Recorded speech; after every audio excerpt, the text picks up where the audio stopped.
വരാനുള്ളതാണോ വരും.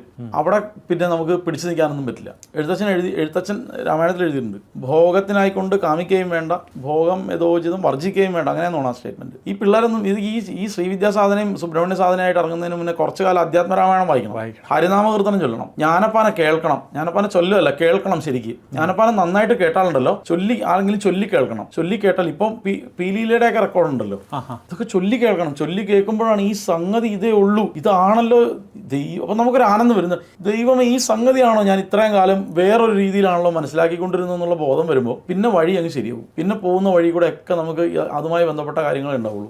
അല്ലെങ്കിൽ എന്നും ഈ തലതിരിഞ്ഞ വഴി കൂടെ പോകും. ആദ്യം തലയ്ക്കൽ നിന്ന് തുടങ്ങും. ഞാൻ പറഞ്ഞ മനസ്സിലായില്ലേ? ശ്രീവിദ്യ എന്ന് പറഞ്ഞാൽ ബിന്ദുവിലാണല്ലോ തീരുന്നത്. ആദ്യമേ പോയി ബിന്ദുവിൽ നിൽക്കും, അവിടെ കിടന്ന് ചെലവഴിക്കുള്ളൂ. ആദ്യം പോയി PhD കോഴ്സിന് ചേരും. അപ്പോഴാണ് മനസ്സിലായത് LKG പോയാലേ പറ്റുള്ളൂ. അവിടുന്ന് താഴെ LKG മുതൽ പിന്നെ തുടങ്ങണം. അടിസ്ഥാനം ഇല്ലാണ്ട് പോകുന്നതാണ് ഏറ്റവും വലിയ വിഷയം. എന്തുകൊണ്ടാണെന്ന് വെച്ചാൽ ഈ കുട്ടികൾ നാമം ജപിക്കുന്നുണ്ടോ? കുട്ടികൾ നാമം ജപിച്ചില്ലെങ്കിൽ തല്ല് കൊള്ളുമായിരുന്ന തലമുറ പോയി. ഞാനൊക്കെ കൊണ്ടിട്ടുണ്ട്, ഞാൻ ചൊല്ലിയിട്ടുമുണ്ട്.